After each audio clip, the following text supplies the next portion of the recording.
Hello friends, स्वागत है मेरे इस यूट्यूब चैनल पर। आज मैं क्लास 10th हिस्ट्री चैप्टर 2 से संबंधित जितने भी ऑब्जेक्टिव क्वेश्चंस होंगे आज हम टोटली डिस्कस करने वाले हैं। तो आप वीडियो में बने रहिए। और आपका सेकंड चैप्टर है हिस्ट्री का, उसका नाम है समाजवादी और साम्यवादी। तो ये चैप्टर काफ़ी इम्पोर्टेंट है और इस चैप्टर में लगभग 40 से 50 ऑब्जेक्टिव क्वेश्चंस मैंने खुद से बनाए हैं। यदि आपको वीडियो पसंद आए तो लाइक करें और सब्सक्राइब ज़रूर करें। चलते हैं क्वेश्चंस की तरफ। फर्स्ट क्वेश्चन है, पहला क्वेश्चन है यहाँ पर कि वैज्ञानिक समाजवाद का जनक किसे कहा जाता है। वैज्ञानिक समाजवाद, ऑप्शन नंबर ए है सेंट साइमन, बी है चार्ल्स फूरिये, सी है लुई ब्ला या ऑप्शन नंबर डी है कार्ल मार्क्स। तो याद रखिएगा, वैज्ञानिक समाजवाद का जनक कार्ल मार्क्स को कहा जाता है। Option number D is the right answer. अगले क्वेश्चन की तरफ बढ़ते हैं। अगला क्वेश्चन है, लाल सेना का गठन किसने किया था। लाल सेना, ऑप्शन नंबर ए है Karl Marx, option number B है स्टालिन, सी है ट्रेटस्की या ऑप्शन नंबर डी है करंस्की। तो इसका करेक्ट आंसर हो जाएगा option number C is the right answer. लाल सेना का गठन ट्रेटस्की ने किया था। अगले क्वेश्चन की तरफ बढ़ते हैं। अगला क्वेश्चन है, रूस में कृषक दास प्रथा का अंत कब हुआ। रूस में कृषक दास प्रथा क्या है। तो बात आता है कि कृषक दास प्रथा क्या है। तो ये एक ऐसा प्रथा है जिसमें जो कृषक यानी जो खेती करने वाले जो किसान थे उनको दास के जैसा रखा जाता था, यानी खूब काम करवाया जाता था और उसका उचित पगार भी नहीं दिया जाता था। यही होता है कृषक दास प्रथा का अंत कब हुआ। ऑप्शन नंबर ए है 1861 में, बी है 1862 में, सी है 1863 में या ऑप्शन नंबर डी है 1864 ईस्वी में। तो इसका जो करेक्ट आंसर हो जाएगा option number A is the correct answer. याद रखिएगा, रूस में कृषक दास प्रथा का अंत 1861 ईस्वी में हुआ था। अगला क्वेश्चन है, कम्युनिस्ट मैनिफेस्टो का प्रकाशन किस वर्ष हुआ था। Communist manifesto, option number A है 1844, ऑप्शन नंबर बी है 1848, सी है 1864 या डी है 1867। तो इसका करेक्ट आंसर हो जाएगा option number B is the right answer. याद रखिएगा, कम्युनिस्ट मैनिफेस्टो का प्रकाशन 1848 ईस्वी में किया गया था। अगला क्वेश्चन है, वार एंड पीस किसकी रचना है। तो याद रखिएगा, ये काफ़ी इंपॉर्टेंट है, इसको आप VVI कर सकते हैं। ये बोर्ड एग्जाम में तो आता ही आता है, काफ़ी बार कॉम्पिटिटिव एग्जाम्स में भी पूछा जा सकता है और पूछा जा भी चुका है कि वार एंड पीस किसकी रचना है। याद रखना है, war and peace Leo Tolstoy की रचना है। Option number B is the right answer. याद रखिएगा, टोल्स्टॉय, लियो टोल्स्टॉय। अगला क्वेश्चन है, रूस में जार का अर्थ क्या होता था। यानी रूस में जो जार होते हैं, जार, रूस में पहले जार होता था तो उसका अर्थ क्या होता है। ऑप्शन नंबर ए है पीने का बर्तन, बी है पानी रखने का मिट्टी, सी है रूस का सामंत या ऑप्शन नंबर डी है रूस का सम्राट। तो इसका करेक्ट आंसर हो जाएगा option number D is the right answer. रूस में जार का अर्थ होता है, क्या होता है, रूस का सम्राट, यानी रूस का राजा को हम जार कहते हैं। अगला क्वेश्चन है, कार्ल मार्क्स का जन्म कहाँ हुआ था। तो याद रखिएगा, कार्ल मार्क्स का जन्म 5 मई 1818 ईस्वी को जर्मनी के ट्रियनगर के राइन प्रांत में हुआ था। याद रखिएगा, 2-3 क्वेश्चन मैं करा देता हूँ एक ही बार। 5 मई 1818 ईस्वी को कार्ल मार्क्स का जन्म जर्मनी के ट्रियन नगर के राइन प्रांत में हुआ था। तो इसका करेक्ट आंसर हो जाएगा option number B is the right answer, Germany. अगले क्वेश्चन की तरफ बढ़ते हैं। अगला क्वेश्चन है, प्रथम इंटरनेशनल की बैठक कहाँ हुई थी? प्रथम इंटरनेशनल की बैठक ए है रूस में, फ्रांस में, जर्मनी में, या ऑप्शन नंबर डी है लंदन में। तो याद रखिएगा, प्रथम इंटरनेशनल की बैठक लंदन में हुई थी। Option number D is the right answer. अगला क्वेश्चन है, प्रथम इंटरनेशनल की स्थापना किस वर्ष हुई? देखिए, प्रथम इंटरनेशनल की बैठक कहाँ हुई थी? बैठक हुई थी उसकी वहाँ लंदन में। लेकिन यदि कोई पूछेगा कि प्रथम इंटरनेशनल की स्थापना किस वर्ष हुई, ऑप्शन नंबर है 1864, 1867, 1883 या 1889 ईस्वी में। तो इसका जो करेक्ट आंसर हो जाएगा option number A is the right answer. याद रखिएगा, 1864 ईस्वी में प्रथम इंटरनेशनल की स्थापना हुई थी। अगला क्वेश्चन है, साम्यवादी शासन का पहला प्रयोग कहाँ हुआ था? साम्यवादी शासन रूस में, जापान में, चाइना में या क्यूबा में? तो याद रखिएगा, साम्यवादी शासन का पहला प्रयोग हुआ था किसमें? रूस में हुआ था। Option number A is the right answer. अगला क्वेश्चन है, चेका क्या था? ये आता है कई बार एग्जाम 2 नंबर में भी एग्जाम आता है, क्वेश्चन आता है कि चेका दल क्या है? तो चेका दल एक पुलिस की एक ग्रुप है। तो याद रखिएगा, चेका दल क्या है? एक पुलिस का ग्रुप है, और जिसको संगठित किसने किया था, यानी उसको निर्माण किसने किया था? तो चेका दल का निर्माण किया था लेनिन ने। याद रखिएगा, लेनिन ने किया था। क्यों किया था? क्योंकि उसके जो विरोधी थे या उसके जो विरोध जो जा रहे थे उसको पता लगाने के लिए एक चेका दल का स्थापना किया, जिसमें पुलिस होते थे। वे क्या करते थे, उस आरोपी को जो विरोध कर रहा है या कोई भी अफवाह फैला रहा है उसको पकड़ता था और डायरेक्ट जेल में डालने का कार्य करती थी। याद रखिएगा, चेका दल क्या है? तो चेका दल क्या है? तो चेका दल एक पुलिस की दास्ता है, यानी पुलिस दास्ता यानी पुलिस का एक ट्रूप है, एक पुलिस का एक ग्रुप है, जिसको संगठित किसने किया था? तो लेनिन ने। अगले क्वेश्चन की तरफ बढ़ते हैं।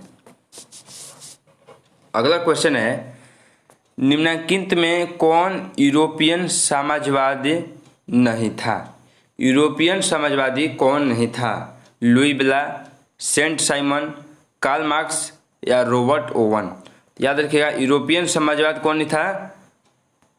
तो कार्ल मार्क्स जो थे यूरोपियन साम्राज्यवाद न होकर कैसे साम्राज्यवाद थे? ये एक देखिए यहाँ पर, सॉरी, यूरोपियन ना होकर यहाँ पे यूटोपियन होगा, यूटोपियन यानी निम्नलिखित में से कौन यूटोपियन साम्राज्यवाद नहीं था? दरअसल अब मैं आपको बताता हूँ कि यूटोपियन का अर्थ क्या होता है। देखिए, समाजवाद जो था, समाजवाद हमारा 2 भाग में डिवाइड किया गया है। एक होता है यूटोपियन, एक होता है कौन? यूटोपियन, और एक होता है वैज्ञानिक। एक होता है वैज्ञानिक और होता है यूटोपियन। और यूटोपियन को ही हम क्या बोलते हैं? काल्पनिक। इसको ही हम काल्पनिक भी कहते हैं। याद रखिएगा, यूटोपियन समाजवाद या काल्पनिक समाजवाद, इसमें जितने भी लोग थे वे केवल कल्पना करते थे कि समाजवाद ऐसा होना चाहिए, लोगों को रोजगार मिलना चाहिए, कृषक पर इतना दबाव नहीं बनाना चाहिए, उनसे कम कार्य करवाना चाहिए, ये केवल सोचते थे। लेकिन जितने भी वैज्ञानिक समाजवादी के जो लोग थे, वैज्ञानिक समाजवाद, वे क्या करते थे? सोचते नहीं थे, वे उस कार्य को कर देते थे, लिखते थे, प्रचार करते थे, हर संभव प्रयास करते थे उस कार्य को कराने के लिए। तो यही अर्थ है यूटोपियन में और काल्पनिक में, यही अंतर है यूटोपियन में और किसमें? वैज्ञानिक में। इसका मतलब आपको समझ गए होंगे, यूटोपियन में इसका होता है काल्पनिक समाजवाद कौन नहीं है। तो मैंने आपको पहला क्वेश्चन ही ये वाला कराया था कि कार्ल मार्क्स जो थे एक वैज्ञानिक समाजवाद थे। याद रखिएगा, कार्ल मार्क्स कैसे थे? वैज्ञानिक समाजवाद थे, ये काल्पनिक या यूटोपियन समाजवाद नहीं थे। इसलिए option number C is the right answer. अगले क्वेश्चन की तरफ बढ़ते हैं। अगला क्वेश्चन है, बोल्शेविक क्रांति कब हुई थी? बोल्शेविक क्रांति, ऑप्शन नंबर ए है फरवरी 1917, ऑप्शन नंबर बी है नवंबर 1917, सी है अप्रैल 1917 या डी है 1905। इसका करेक्ट आंसर हो जाएगा option number D is the right answer. याद रखिएगा, बोल्शेविक क्रांति जो हुई थी, बोल्शेविक क्रांति नवंबर 1937 ईस्वी में हुई थी।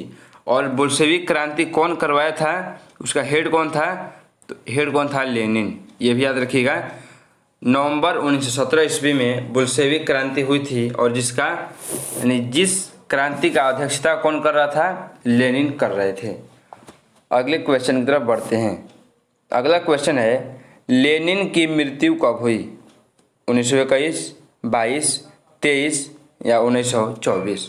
तो ये काफ़ी इंपॉर्टेंट क्वेश्चन है, तो याद रखिएगा लेनिन का मृत्यु जो हुआ था 1924 ईस्वी में हुआ था। लेनिन की मृत्यु 1924 ईस्वी में हो गई थी। अगले क्वेश्चन की तरफ बढ़ते हैं। अगला क्वेश्चन है, अंतर्राष्ट्रीय महिला दिवस कब मनाया जाता है।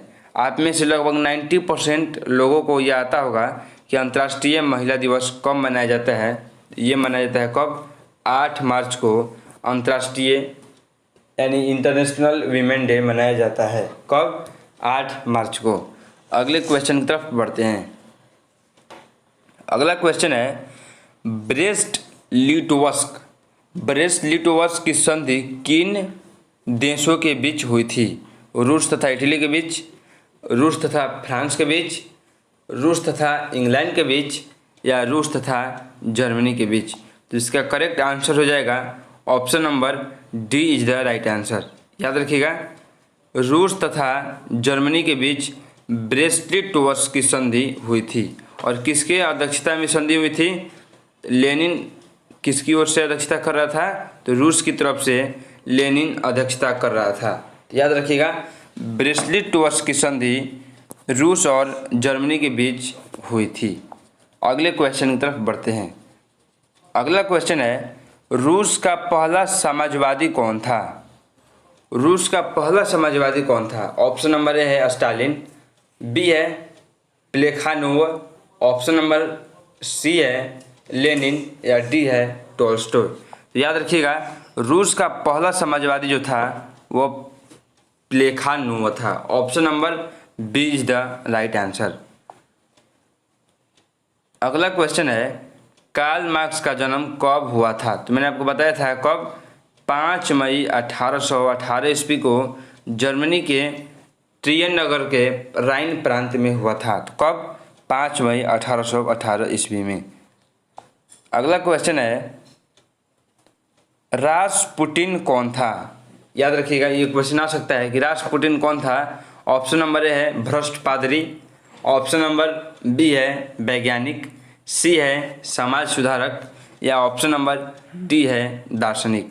तो इसका करेक्ट आंसर हो जाएगा रासपुटिन जो था भ्रष्ट पादरी था। पादरी में क्या होता है, जो यहाँ पर मंदिरों में जो पूजा कराता है उसे पुजारी बोलते हैं। उसी तरह जो गुरुद्वारा में जो पूजा करवाता है उसे हम पादरी बोलते हैं। इसीलिए इसका option number A is the right answer, भ्रष्ट पादरी। ये कौन थे, रासपुटिन थे। अगले क्वेश्चन की तरफ बढ़ते हैं। क्वेश्चन है, अगला क्वेश्चन है दोस्तों, देखिए यही क्वेश्चन घुमा दिया। मैंने आपको बताया था कि ब्रेस्ट लिटोवस्क की संधि किसके किसके बीच हुई थी। एक तो था रूस एंड और कौन था, जर्मनी। एक था कौन, रूस तथा एक था जर्मनी। और ब्रेस्ट लिटोवस्क की जो संधि हुई थी किसके अध्यक्षता में हुई थी, तो वो हुई थी लेनिन। वही क्वेश्चन फिर से आ गया कि लेनिन ने ब्रेस्ट लिटोवस्क की संधि किस राष्ट्र के बीच की थी, यानी रूस तथा जर्मनी के बीच। लेनिन खुद था रूस का, तो किसके बीच कराएगा, यानी जर्मनी के बीच कराएगा। तो option number C is the right answer. I think ये आपको कॉन्सेप्ट समझ में आ गया होगा। अगले क्वेश्चन की तरफ बढ़ते हैं। अगला क्वेश्चन है, नई आर्थिक नीति कब लागू की गई। नई आर्थिक नीति कब लागू की गई। तो इसका मैं आपको फुल फॉर्म बताता हूँ। नई आर्थिक नीति, ये 2 नंबर में भी क्वेश्चन आता है कि एनईपी क्या है। एनईपी क्या है, तो सबसे पहले आपको मैं एनईपी का फुल फॉर्म बताता हूँ। एनईपी का फुल फॉर्म होता है national economic national economics policy. याद रखिएगा, एनईपी का फुल फॉर्म होता है नेशनल इकोनॉमिक्स पॉलिसी। ये 2 नंबर में क्वेश्चन आता है कि एनईपी क्या है, तो सबसे पहले आप ब्रैकेट में करके फुल फॉर्म लिख दीजिएगा और लिख दीजिएगा कि जिसका संस्थापक कौन था, तो जिसका संस्थापक लेनिन ने 1921 ईस्वी में किया था। तो याद रखिएगा कि जो आपका नई आर्थिक नीति है कब आई थी, तो 1921 ईस्वी में लेनिन द्वारा लाई गई थी। एक बात आपको ध्यान रखना है कि नई आर्थिक नीति या एनईपी या नेशनल इकोनॉमिक पॉलिसी एक ही चीज़ है। यदि तीनों में से कोई भी चीज़ आता है और कहता है कि कब लागू की गई, तो 1921 ईस्वी में की गई और लेनिन के द्वारा की गई थी।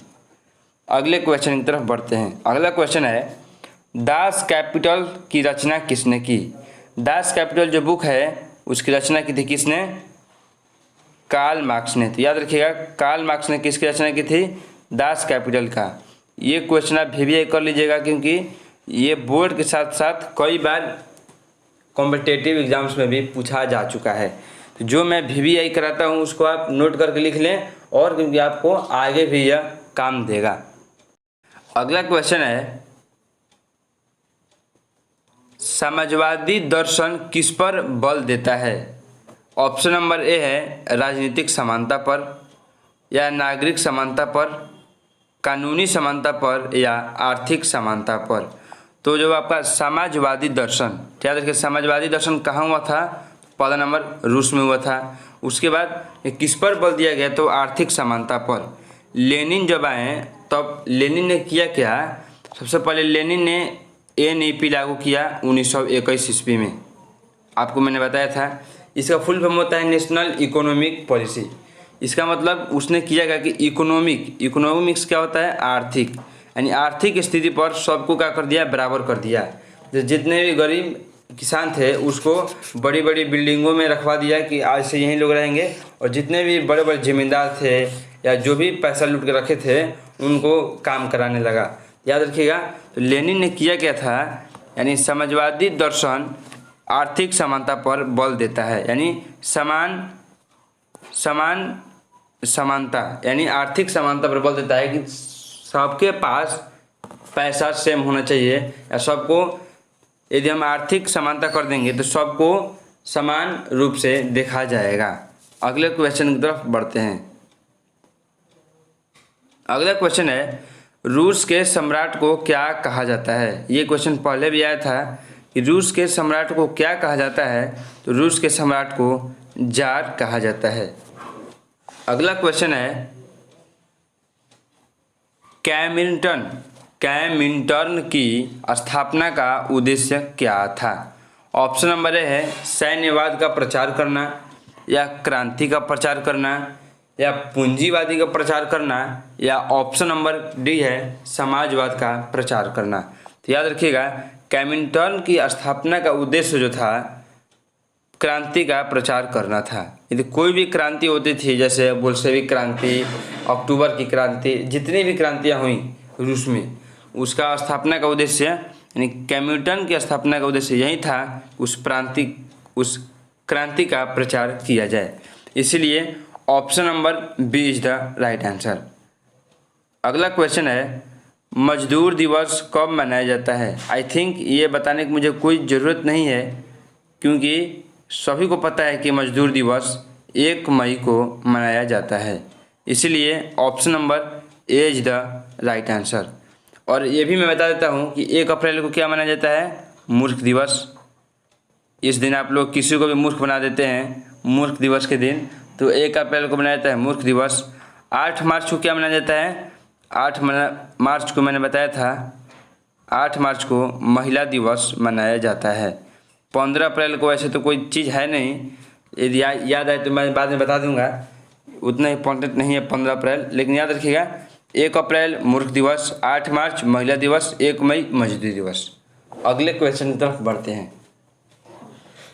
अगला क्वेश्चन है, समाजवादियों की बाइबिल किसे कहा जाता है?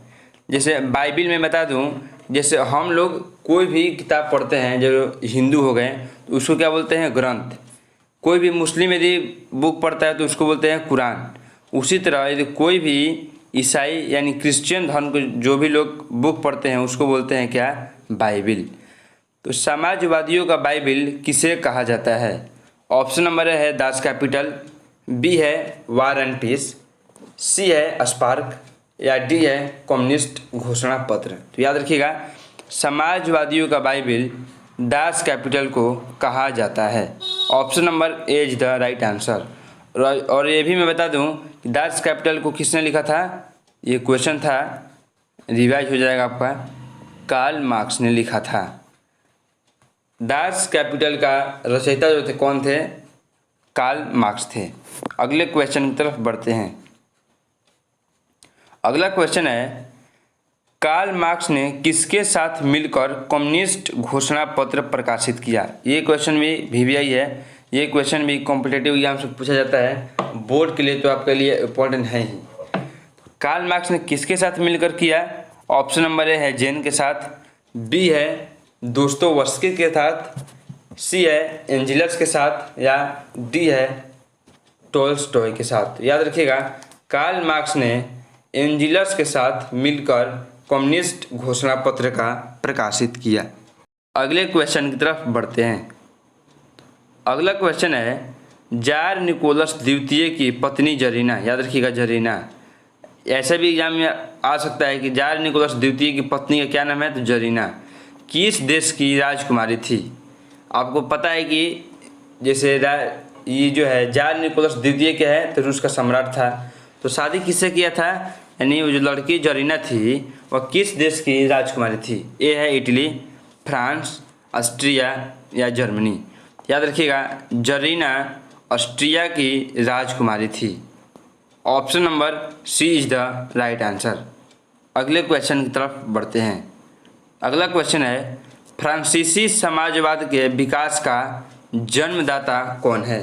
फ्रांसीसी समाजवाद का ऑप्शन नंबर ए है फॉरियर, बी है रॉबर्ट ओवन, सी है कार्ल मार्क्स, या ऑप्शन नंबर डी है सेंट साइमन। तो इसका करेक्ट आंसर हो जाएगा option number D is the right answer. याद रखिएगा, फ्रांसीसी समाजवाद के विकास का जनक सेंट साइमन को कहा जाता है। अगला क्वेश्चन है, काम के अधिकार को संवैधानिक अधिकार का रूप सबसे पहले कहाँ मिला? काम का अधिकार यानी किसी को भी काम मिले उसको संवैधानिक अधिकार सबसे पहले कहाँ मिला था? ए है सोवियत संघ यानी रूस में, बी है जर्मनी में, सी है इंग्लैंड में, या डी है फ्रांस में। तो इसको याद रखिएगा, काम का अधिकार को संवैधानिक अधिकार सबसे पहले सोवियत संघ में मिला था, यानी रूस में मिला था। अगले क्वेश्चन की तरफ बढ़ते हैं। अगला क्वेश्चन है, अप्रैल थीसिस किसने तैयार किया? अप्रैल थीसिस किसने तैयार किया? ऑप्शन नंबर ए है लेनिन, बी है ट्रेटस्की, सी है स्टालिन, या ऑप्शन नंबर डी है कार्ल मार्क्स। तो याद रखिएगा, अप्रैल थीसिस लेनिन ने तैयार किया था। अप्रैल थीसिस किसने तैयार किया था? तो लेनिन ने तैयार किया था। और वह अप्रैल का थीसिस यह था, उसमें 3 मुख्य मांग थी। कितनी मांग थी? 3। पहला था मजदूरों के लिए रोटी। मजदूरों के लिए क्या चाहिए? तो मजदूरों के लिए रोटी चाहिए। दूसरा नंबर था किसानों के लिए ज़मीन। किसानों के लिए क्या था? तो ज़मीन। और तीसरा था कि सैनिकों के लिए शांति। तो ये लेनिन जो था, और ये अप्रैल थीसिस किसने दिया था? तो लेनिन ने किया था। कब दिया था? तो जाहिर सी बात है, अप्रैल और थीसिस है, अप्रैल में दिया होगा। तो अप्रैल थीसिस लेनिन ने दिया था, और उसमें 3 मुख्य मांगे थी, मजदूरों के लिए रोटी, किसानों के लिए ज़मीन और सैनिकों के लिए शांति उसमें प्रमुख मांगे थी। ये क्वेश्चन 2 नंबर में आ सकता है, तो आपको इतना लिखना होगा, 3 मुख्य मांगे लिख दीजिए और किसने किया लिख दीजिए, आपका 2 नंबर पक्का हो गया। अगले क्वेश्चन की तरफ चलते हैं। अगला क्वेश्चन है, 7 नवंबर 1917 की बोल्शेविक क्रांति का नेतृत्व किसने किया था? स्टालिन, लेनिन, टाटर्स्की या खुश्चेव? तो इसका करेक्ट ऑप्शन हो जाएगा, जितने भी क्रांतियाँ हुई थी वो लगभग लेनिन के ही कार्यभार में सब हुआ था। लेनिन ही बहुत समाजवादी था और बहुत ही क्रांतिकारी व्यक्ति था। तो याद रखिएगा, लेनिन के समय में ही बोल्शेविक क्रांति हुई थी। और कब हुई थी? तो 7 नवंबर 1917 ईस्वी को। अगले क्वेश्चन की तरफ बढ़ते हैं। अगला क्वेश्चन है, माँ उपन्यास के लेखक कौन हैं? ऑप्शन नंबर ए है प्लेखानोव, बी है टॉल्स्टॉय, सी है गोर्की और डी है तुर्गनेव। इसका करेक्ट आंसर हो जाएगा, माँ उपन्यास के जो लेखक थे, माँ उपन्यास के लेखक, option number C is the right answer. माँ उपन्यास के लेखक गोर्की थे। और मैं आपको बता दूं कि माँ उपन्यास के लेखक गोर्की थे। और मैं बता देता हूं कि जो चारों थे, चारों से इंट्रोडक्शन में करा देता हूं। ये कौन थे? प्लेखानोव तो रूस का पहला समाजवादी थे। आप भी पढ़े होंगे, रूस का पहला समाजवादी कौन था? प्लेखानोव था। टॉल्स्टॉय क्या किया था? तो वार एंड पीस जो बुक है वही लिखा था। वार एंड पीस बुक किसने लिखा था? लियो टॉल्स्टॉय ने। गोर्की क्या था? माँ उपन्यास के लेखक था। और तुर्गनेव के बारे में अभी मैं ज़्यादा नहीं जानता हूँ, इसलिए इसके बारे में मैं नहीं बता सकता। अगले क्वेश्चन की तरफ बढ़ते हैं। अगला क्वेश्चन है, 1917 की पहली क्रांति के किस नाम से जाना जाता है? लिखा है कि 1917 में जो पहली क्रांति हुई थी, यानी कौन सी क्रांति? बोल्शेविक क्रांति। वो पहली, ऐसे भी एग्जाम में आ सकता है कि पहली रूसी क्रांति का क्या नाम है? तो याद रखिएगा, 1917 की बोल्शेविक क्रांति। और कब हुआ था?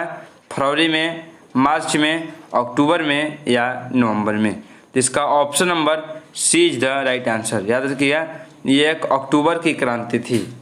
पहली जो क्रांति थी, रूस की पहली क्रांति जो थी, क्या थी? अक्टूबर की क्रांति थी। अगले क्वेश्चन की तरफ बढ़ते हैं। अगला क्वेश्चन है, नवंबर 1917 की रूसी क्रांति के बाद, याद रखिएगा, कितना बच्चे यहाँ पे कंफ्यूज होंगे कि अक्टूबर की क्रांति थी या नवंबर की क्रांति थी।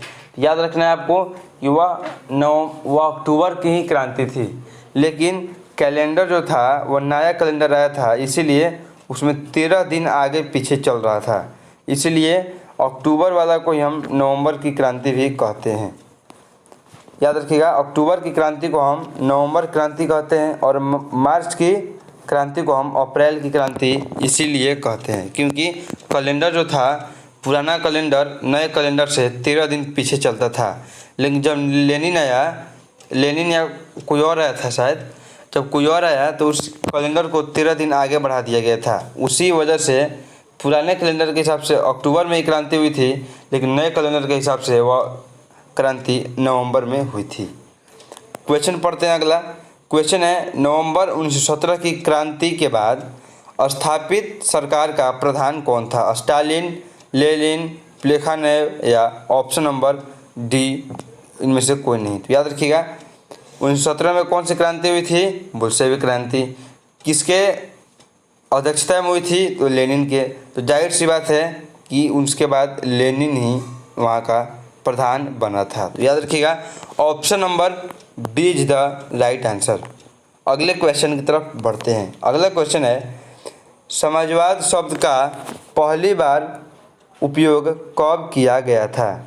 ऑप्शन नंबर ए है 1789 में, बी है 1827 में, सी है 1830 में या ऑप्शन नंबर डी है 1833 ईस्वी में? तो याद रखिएगा, समाजवाद शब्द का पहला प्रयोग रूस में हुआ था और कब हुआ था?